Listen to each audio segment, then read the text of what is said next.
राजस्थान के चुनावी सफर में शहरों का हाल तो सब बता रहे हैं, मगर क्या ग्रामीण अंचलों का हाल है? क्या इससे पहले नेताओं ने ग्रामीण अंचलों में विकास किया है?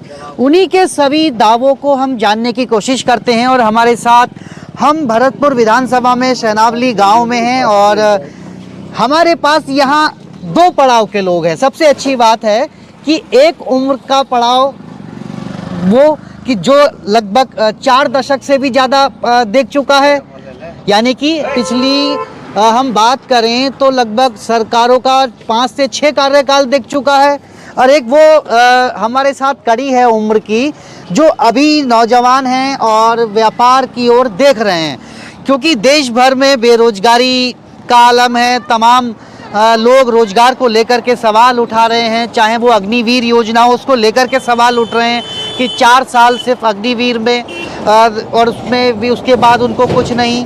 तो इन सब मुद्दों को लेकर हम बात करते हैं। सबसे पहले उस कड़ी से बात करते हैं जिन्होंने तमाम सरकारों के कार्यकाल देखे हैं, जो करीबन 50 के पार की कड़ी है। क्या नाम है आपका? सर जी, क्या माहौल है हमारे यहाँ? तो माहौल विकास कार्य तो हमारे यहाँ गर्ग ने बहुत कराए हैं। सरपंच से मिलके यहाँ खंडरा कराया है। और ये हमारी बगीची पे और इन पे सामुदायिक भवन भी बनवाए हैं। ये हमारा अटल सेवा केंद्र बनवाए हैं। हमारे यहाँ तो विकास किया है गर्ग ने। ये भरतपुर विधानसभा ज़्यादातर किस बाहुल्य से आती है? कौन? बनिया, वैश्य, ब्राह्मण?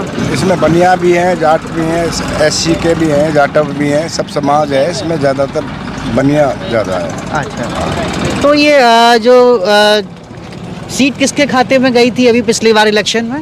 ये राष्ट्रीय लोकदल के बारे में। राष्ट्रीय लोकदल के खाते में। और इस बार भी अब राष्ट्रीय लोकदल के बारे में ही, जिसने काम किया उसके बारे में ही जाएगी। और काम किया उसको ही देंगे वोट। हाँ, जिसने काम किया है उसको ही वोट देंगे। जैसे क्या काम हुआ? काम तो बहुत हुए हैं। हमारे गांव के पीछे एक नगला है। हाँ।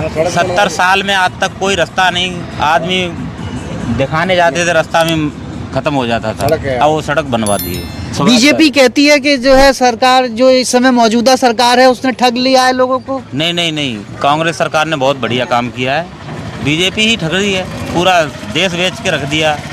कोई भी डिपार्टमेंट सरकारी नहीं रहा, सब निजीकरण दे दिया।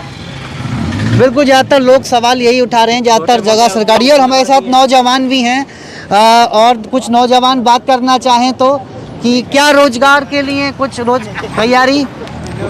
तो और भी लोग हैं हमारे साथ, कुछ महिलाएं भी इधर हैं, उनसे बात करने की कोशिश करते हैं कि किस तरीके से क्या जो सरकार की तमाम योजनाएं हैं वो मिल पा रही हैं आपको?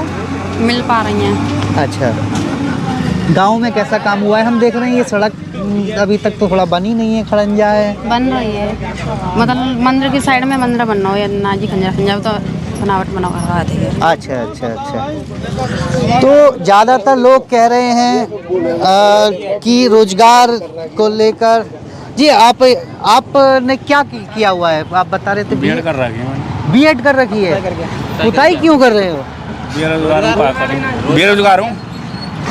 अरे, आप बीएड करने के बाद बेरोजगार हैं?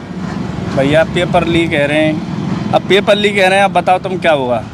अब 10 बार लगभग 20 पेपर हुए रहा गहलोत सरकार में, तो 20 में से कम 19 पेपर लीक हुए हैं। अब लगाओ, अब क्या होगा? तो यही होगा, बेरोजगारी होगी। तो इस बार फिर वोट किधर जा रहा है आपका? अब वोट जिधर जाएंगे, जो अच्छा आदमी होगा उसी को देंगे। जो अच्छा नेता होगा, अच्छा मुख्यमंत्री दावेदार होगा, उसी को वोट देंगे। आप बीएड करने के बाद अगर पुताई कर रहे हैं तो फिर बच्चों को आने के क्या कहेंगे कि बच्चे किस तरीके से तैयारी कर रहे हैं? उन्हें कैसे हौसला देंगे?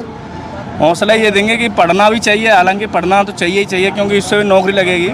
पर ये है, उससे क्या है, अब ये पेपर लीक वगैरह हो रहे हैं, पर इससे क्या है, क्योंकि सरकार में ही कोई कमी है। सरकार कमी है तो जो अगर सरकार पुख्ता इंतजाम कर दे पेपर के बारे में तो बच्चे। फिर यहाँ जो लोग कह रहे हैं कि ये लोकदल को वोट जा रही है, यानी कांग्रेस का गठबंधन है, तो जब आप बता रहे हैं 20 में से 19 पेपर लीक हुए हैं और बावजूद इसके फिर कांग्रेस ये लोग दे रहे हैं, सब देने वाले ये क्या है कि लोक दल का मतलब है कि जो अपनो सामान्य अपने जो अपने लोकल एरिया में नेता होता है वो हमारी सुन रहा है, बार बार आ रहा है, तो उसी के लिए आए दिन हम कुछ भी वर्तन तो वो आ जाते हैं, इसीलिए इसके लिए वो सामान्य आदमी है। यह चुनाव में आज भी जैसे कि उत्तर प्रदेश में, बिहार में देखा जाता है जातिवाद, उसको लेकर के इलेक्शन है, अभी मानते हैं?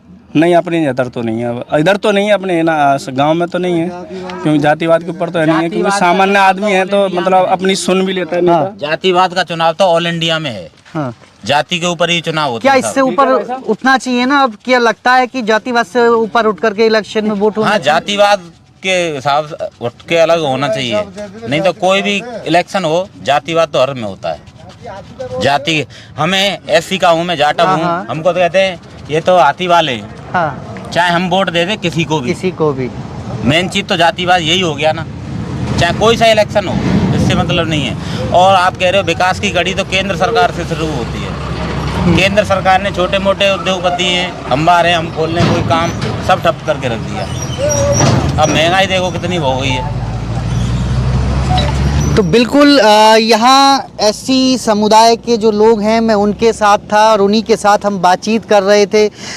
उनका कहना है कि जातिवाद तो पूरे देश में है, अक्सर चुनावों में देखा जाता है, मगर बावजूद इसके यहाँ जो वोट है वो इस बार विकास को है, और विकास किस ओर जाता है ये तो आने वाला वक्त ही बताएगा। फिलहाल ये जो हमने बातचीत की, यहाँ भरतपुर विधानसभा के इलाके में हम लोग हैं और यहीं हमने लोगों की राय जानने की कोशिश की कि आखिर लोग इस बार क्या मूड बनाए हुए हैं। और आगे भी इस पूरे चुनाव से जुड़ी खबरें और वीडियो देखने के लिए हमारा चैनल देखते रहिए और हिंद वायर को सब्सक्राइब करना न भूलें। नमस्कार, जय हिंद, जय भारत।